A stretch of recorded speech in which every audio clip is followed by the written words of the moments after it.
PSM Makassar punya modal bagus saat melakoni laga tandang kontra Madura United. Tim Juku Eja berada dalam kondisi fit usai menjalani masa pemulihan sepekan lebih.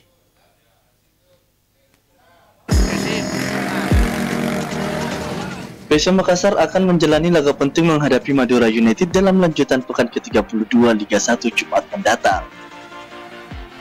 Pasukan Bernardo Tavares punya modal bagus jelang melakoni laga tandang tersebut. William Pluim dan kawan-kawan dalam kondisi fit usai diliburkan selama 9 hari.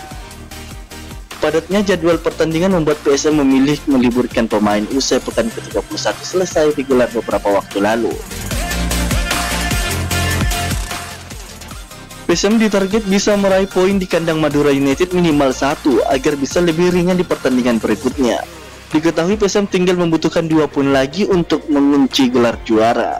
Saat ini PSM Makassar kokoh di puncak klasemen Liga 1 dengan 69 poin dari 31 pertandingan. Terpaut 10 poin dengan Persib Bandung yang di peringkat kedua dan berselisih 15 poin dari Persija Jakarta yang menempati posisi ketiga. Wahyu Saputra, Selebes TV.